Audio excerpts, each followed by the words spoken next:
m'appelle Elie Dilem, je suis algérien. Comme métier, je fais des dessins, de la caricature dans un journal algérien depuis 16 ans maintenant, mais le métier, je l'ai commencé en 89.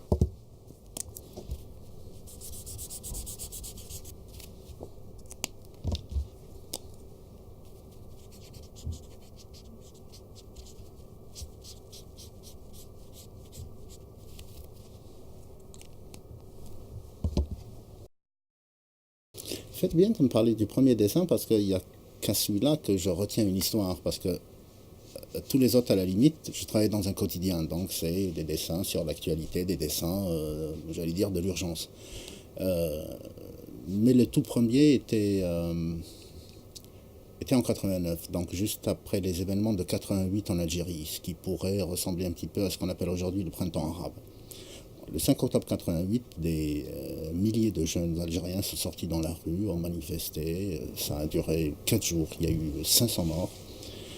Et ça a poussé le pouvoir, au bout de tout ça, à reconnaître ses fautes, à dire que ça va changer. Le changement a commencé par deux décisions majeures qui sont le multipartisme que connaît l'Algérie aujourd'hui et la liberté de la presse. Un de mes amis de l'époque, qui a été malheureusement assassiné en 1994, m'a vu en train de faire des petits crobards comme ça, des petits dessins. Il me dit, tiens, pourquoi tu t'essaierais pas à la caricature politique? En fait, c'était la veille de l'apparition du premier numéro de ce journal. Le journal s'appelait parce qu'il a été interdit depuis Alger républicain. Il se trouve que la veille, il y avait une émission de télévision qui était une première en Algérie, c'est-à-dire où le président répondait directement aux questions des journalistes, apparemment, soi-disant pas préparés. Et vers la fin, les journalistes se sont amusés à lui poser une question un petit peu sur sa vie, qui était mais vraiment une première, il faut vous resituer dans l'Algérie de l'époque. Et c'était, Monsieur le Président, quels sont vos hobbies, ce qui est un sport que vous pratiquez? Il dit, en fait, oui, je fais du tennis. Et le premier dessin de l'époque, c'était Chadli. Chadli, pour ceux qui s'en rappellent, pas beaucoup, j'imagine, aujourd'hui. C'était un gars tout blanc, en fait, parce qu'il avait les cheveux blancs. C'était un ancien de l'armée algérienne, vous me direz, comme tous les présidents, à part ce dernier. Et le dessin, c'était Chadli qui... je le faisais comme ça à l'époque. Ses cheveux sonnaient, sa bouche. Et il tenait une raquette de tennis. Le titre, c'était Chadli joue au tennis. C'est lui qui dit « parce que j'adore le raquette ». Et le type le voit, franchement, je l'ai fait sans grande illusion. Ce qu'il faut dire de l'époque, c'est que le président algérien n'a jamais été dessiné, n'a jamais été caricaturé. Et puis il me dit, on le passe demain. Et le lendemain, on a eu la publication de la première caricature d'un président algérien en exercice. Ça a commencé comme ça. Là, je vous parle d'un dessin qui m'a valu les pires condamnations, beaucoup de menaces. Et une première en Algérie, c'est que lors du jour donné aux imams, parce que les mosquées en Algérie sont sous contrôle de l'État, c'est-à-dire que c'est le ministre des Affaires religieuses qui fixe le discours du fameux prêche du vendredi, enfin sur les quelques 25 000 mosquées algériennes. Le discours, ce jour-là, était sur ce dessin qui parle certes d'une tragédie, mais par là, je voulais dénoncer quelque chose d'un peu bête. Il y a eu encore des pèlerins qui ont été piétinés à la Mecque et c'est quelque chose comme 1000 à 2000 morts chaque année. À un moment, je me suis dit, il y avait un tunnel en particulier dans lequel tous les fidèles sont tassés et puis le mouvement de panique et au final, c'était un carnage. Je voulais dire, merde, qu'on agrandisse le tunnel, qu'on fasse quelque chose, mais qu'on n'ait pas à déplorer chaque année des milliers de gens qui ont été juste là-bas pour la pratique de leur religion et visiter les lieux saints de l'islam, mais ne pas avoir à récupérer des cercueils après. Cette année-là, cette tragédie-là coïncidait avec la célébration dans le monde chrétien de la Chandeleur. Donc le dessin dit « Toutes les communautés religieuses ont rendu hommage aux pèlerins morts piétinés à la Mecque ». Et puis là, je mets un chrétien dans ses habits d'apparat et qui dit « Cette année, pour la Chandeleur, on a eu droit à des crêpes de sarrasin ». Les crêpes de sarrasin, les crêpes avec la farine de sarrasin. C'est vrai que ça n'a pas été du goût de tout le monde. Il y a eu des réactions à la télévision, mais le ministre de l'Intérieur qui dit ce type n'a rien à voir avec la nation de l'islam. Le Premier ministre qui dit bon, on va tous se calmer, mais ce type, il faut le traîner devant la justice.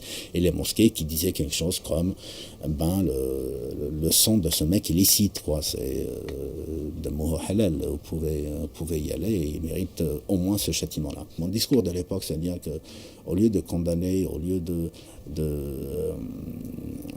critiquer, au lieu de vous attaquer à un dessinateur, essayez quand même de régler ce problème-là, essayez ayez le même courage en parlant à des gamins qui vont récupérer le cadavre de leur père à l'aéroport, parce que ce papa est allé faire son devoir de musulman.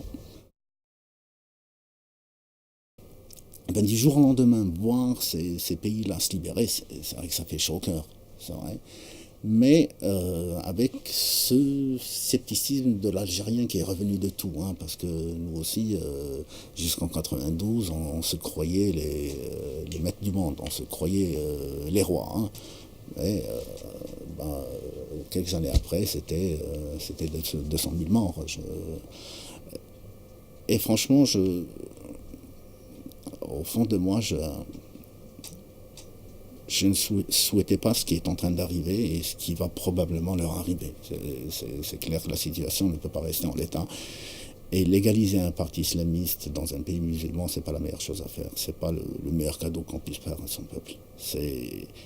Et ce qu'on a remarqué d'ailleurs tout de suite après ces révoltes-là, c'est que le premier acte fondateur de cette nouvelle Tunisie, Égypte, c'est la légalisation de partis islamistes. Quand j'ai vu ça, je me suis dit, mon Dieu, ben on a pu quand même rêver pendant quelques semaines. Ça va être un peu prétentieux de ma part, mais franchement, dans ce qui est imaginable et possible de faire, je pense qu'en 23 ans d'exercice de ce métier, on a un petit peu touché à tout. Mais c'est clair que le tabou des tabous est quand même tout ce qui touche au sexe en Algérie. Il faut pas.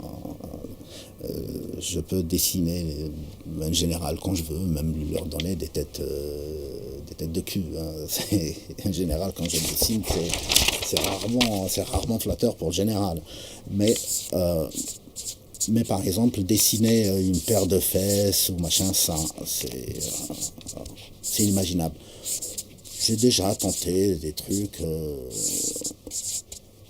Voilà, les généraux, comment je les fais en Algérie. Ils sont tous gros d'ailleurs. C'est bizarre parce qu'un des procès que j'ai connu à Alger, c'était le juge me demandait pourquoi je faisais des généraux algériens gros, moches, un peu puants parce que je fais plein de mouches autour.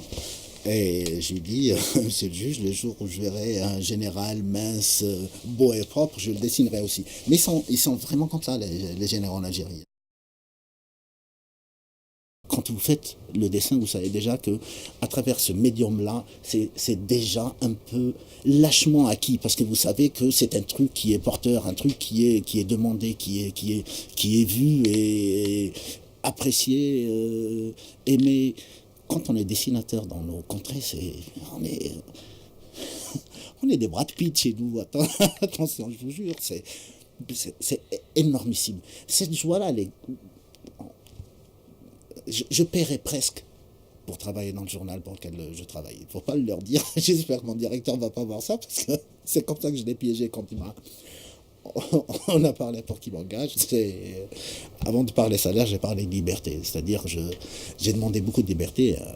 Un tout petit salaire, il a plongé sur le petit salaire, et c'est pour ça que j'ai la liberté que j'ai aujourd'hui en Algérie. Et franchement, je l'échangerai quant à rien au monde.